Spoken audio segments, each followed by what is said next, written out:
Hi hello மக்களே, welcome to Thangam family. நம்ம சேனலை சப்ஸ்கிரைப் பண்ணாதவங்க சப்ஸ்கிரைப் பண்ணி பாருங்கள். பக்கத்தில் இருக்கிற பெல் ஐக்கானையும் கிளிக் பண்ணி வச்சுக்கோங்க. அப்படியே கீழே ஹை பட்டன் ரோல் ஸ்கோர் பண்ணிங்கன்னா அதாவது நீங்கள் கமெண்ட் பண்ணுறீங்க இல்லையா, அதில் ஸ்க்ரோல் பண்ணிங்கன்னா உங்களுக்கு ஹைப்னு ஒரு பட்டன் இருக்கும், அதையும் கிளிக் பண்ணி எனக்கு சப்போர்ட் பண்ணுங்கள். இப்போ நம்ம தலைவர் எங்கே கிளம்பிக்கிட்டு இருக்கிறாருன்னா, 1990 நாம் படித்த என் கிராமத்தில் நாம் படித்த பால்வாடி பள்ளிக்கூடத்துக்கு இன்னைக்கு 2026 என் பையன் போகிறாங்க. ஸோ ரொம்ப லக்கி இல்லை, நான் படித்த அதே பால்வாடிக்கு என் பையனும் இன்னைக்கு போகிறான். ஆனால் போக மாட்டேன்னாங்க. அந்த பால்வாடியில் சமைச்சு போடுற அக்கா இருப்பாங்க இல்லையா, அவங்க கூப்பிடும்போது அந்த குரலை கேட்டாலே ஓடி போய் பெட்ரூமில் போய் ஒளிஞ்சுப்பான் என் பையன். அந்த அக்கா குரலை கேட்டா ஸ்கூலுக்கே போக மாட்டான். இன்னைக்கு ரொம்ப கட்டாயப்படுத்தி, சரி கார் எடுத்துட்டு வாப்பா போகலாம் அப்படின்னு சொன்னோம். காரு இருந்தால் தான் போவேன் அப்படின்னா, அந்த காரில் தான் இப்போ அந்த ஸ்கூலை நோக்கி போயிட்டு இருக்கிறாரு. நான் பின்னாடியே ஃபாலோ பண்ணிக்கிட்டே போயிட்டு இருக்கிறேன். எங்கேயாவது போய் விட்டானா என்ன பண்ணுறது, அதனால் போய்கிட்டே இருக்கிறேன். ஸோ இப்போ படித்த பள்ளிக்கூடத்தை காட்டுறேன் பாருங்க. இப்போ இந்த ரைட் சைடில் இருக்கிறது விநாயகர் கோயில், ரொம்ப பிரசித்தி பெற்ற கோயிலுங்க. விநாயகர் சதுர்த்தி அன்னைக்கு ரொம்ப ஃபேமஸாக இருக்கும் எங்கள் ஊரில், சூப்பராக இருக்கும். இதுதான் நான் படித்த பால்வாடி அண்டு தொடக்கப்பள்ளி. 1வதுலேருந்து 5வது வரையும் நான் படித்த தொடக்கப்பள்ளியும் இதுதான். ஸோ நான் படித்த பால்வாடியும் இதுதான். அங்கே ரைட் சைடில் கலர் கலராக இருக்குது பாருங்கள், ஹாஸ்பிட்டல் சீட்டு போட்டு. அது இன்னைக்கு நிலவரத்துக்கு, இந்த வீடியோ நான் ரெக்கார்ட் பண்ணுற நிலவரத்துக்கு அந்த பள்ளிக்கூடத்தை இப்போ இடிச்சிட்டாங்க. புது கட்டடமாக கட்ட போகிறாங்களாம். இப்போ இடிச்சு, அதாவது பிப்ரவரி மாதம் 10ஆம் தேதி 2026 அன்று நான் படித்த பால்வாடி, என் பையன் படிக்கப் போகின்ற பால்வாடியை இடிக்கப்பட்டது. ரொம்ப வருத்தமாக இருக்குதுங்க. ஸோ நேராக ஸ்ட்ரைட்டில் பார்க்குறீங்களா ஓட்டு வீடு, ஓடு மாதிரி இருக்குல்ல, ஓடு போட்டிருக்குல்ல, அதுதான். அங்கே தான் நான் 1வதுலேருந்து 5வது வரையும் இடமே பார்த்தாது. இந்த கட்டடம் இப்போ புதுசாக கட்டிருக்கிறது, லெஃப்ட் சைடு பார்க்குற கட்டடம், அதில் நான் படிக்கல. அந்த கட்டடம் தான் நான் படித்த பள்ளிக்கூடம். இப்போ பாருங்கள் போயிட்டு இருக்கா.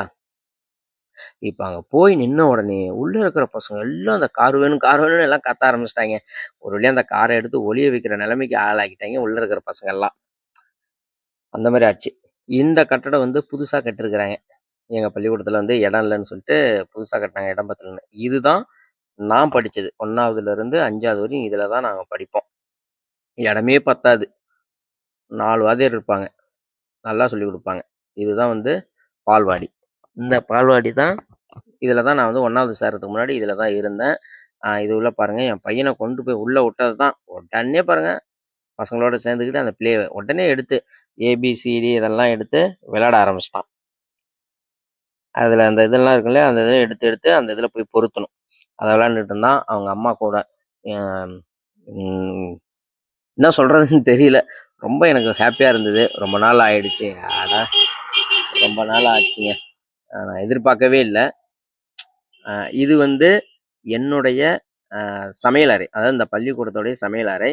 எனக்கும் இந்த அறை தான். இவங்க தான் எனக்கும் சமைச்சு போட்டாங்க. இப்போ என் பையனுக்கும் சமைச்சு போடுற அக்கா அவங்க தான். இவங்க தான் கூப்பிடவும் வருவாங்க. அப்படியே மேலெல்லாம் பார்த்தீங்கன்னா பசங்களுக்கு தேவையானதை படமாக வரைஞ்சி தொங்க விட்டுருக்குறாங்க. இதெல்லாம் நான் படிக்கும் போதெல்லாம் இல்லை. பால்வாடியில் போய் சும்மா உட்காருவோம், சோறு போடுவாங்க. ஆனால் அந்த சோறை வாயிலே வைக்க முடியாதுங்க, சாப்பிடவே முடியாது. முட்டைக்காக மட்டும்தான் போவோம். ஆனால் இப்போல்லாம் சோறு செம ருசியாக இருந்தது. நானும் சாப்பிட்டு பார்த்தேங்க. என் பையனை போய் ரொம்ப அட்டகாசம் பண்ணாங்க ஸ்கூலுக்குள்ளே. போகவே மாட்டேன்னு சொன்னான். அங்கே பாருங்க, குதிரை வண்டியில் நான் விளையாடுறேன், வீடியோ எடுப்பா அப்படின்னு சொன்னான். வீடியோ எடுத்தேன். பார்த்து ரொம்ப என்ஜாய் பண்ணான். அதை காமிச்ச உடனே சிரித்தான். அப்படியே ஜாலியாக விளையாடுறான். நல்லா இருந்தது, நல்லா ஜாலியாக இருக்கிறான். ஆனால் டெய்லி கூப்பிட்டு போகணும். அப்படியே விளையாண்டுக்கிட்டு இருந்தான். அதுக்கப்புறம் இப்போல்லாம் டெக்னாலஜிங்க. ஃபுல்லாக இங்கே ஸ்டூடெண்ட் இருக்கிறத எல்லாத்தையும் ஃபோட்டோ எடுக்கணும். அதை ஃபோட்டோ ஏதோ வெப்சைட்டில் அப்டேட் பண்ணுறாங்க, அப்லோட் பண்ணுறாங்க, என்னென்னமோ பண்ணுறாங்க. ஏதோ டிஜிட்டல்ன்றாங்க. நாங்கள் படிக்கும் போதெல்லாம் எதுவுமே இல்லை. இவங்க தான் இந்த பால்வாடிக்கு உண்டான டீச்சர்ஸ். இவங்க இந்த ஸ்கூலுக்கு வந்த 3வது 4வது டீச்சர்னு நினைக்கிறேன். சாப்பாடு எல்லாத்தையும் கொடுக்குறாங்க. ரொம்ப அவசர அவசரமாக கொடுக்குறாங்க. ஏன் தெரியுமா? என் பையனுடைய அவங்க அம்மா இருக்குல்ல, அவங்க அவங்க அது இவனுடைய தங்கச்சி அழ ஆரம்பிச்சிருச்சு. பேர் தாரணி. இன்னும் நான் ரிவீல் பண்ணலை, பண்ணுறேன். பேரை நான் சொல்லிட்டேன். ஸோ அந்த அம்மா அழ ஆரம்பித்ததுனால சீக்கிரம் போகணுங்கிறதுக்காக இவனுக்காக சோறை வேக வேக வேகமாக எடுத்து வச்சு என்னையை தான் ஃபோட்டோ எடுக்க சொன்னாங்க. அந்த ஃபோட்டோ எடுத்து கொடுத்தேன். அந்த ஃபோட்டோ அவங்க சேட்டலைட் வெப்சைட்னு ஏதோ ஒன்று வச்சுருக்காங்க, அதில் அப்லோட் பண்ணுறாங்க. அப்புறமா ஆர்டினரி ஃபோட்டோவும் ஒன்று எடுத்து கொடுத்தேன். எல்லாத்தையும் வாங்கிட்டு ஹாயாக ஒரு ஃபோட்டோ அங்கே ஒருத்தவங்க எடுத்துக்கிட்டு இருக்காங்க பாருங்க. நான் எடுத்து கொடுத்தது பத்தாம இன்னொருத்தவங்க வேறு எடுக்கிறாங்க. ஏன்னா நாங்கள் கிளம்ப போகிறோம். ஸோ கிளம்பிட்டோம். இது மாதிரி உங்களுடைய பால்வாடியில் உங்களுடைய படித்த அனுபவம் இருந்தால் ஷேர் பண்ணுங்கள், கமெண்ட் பண்ணுங்கள். நானும் தெரிஞ்சுக்கிறேன். இது நான் படித்த பள்ளிக்கூடம். எந்த விதமான மாற்றமும் இல்லை, அப்படியே தான் இருக்குது. சின்ன சின்ன மாற்றங்கள். ஓகே, நன்றி.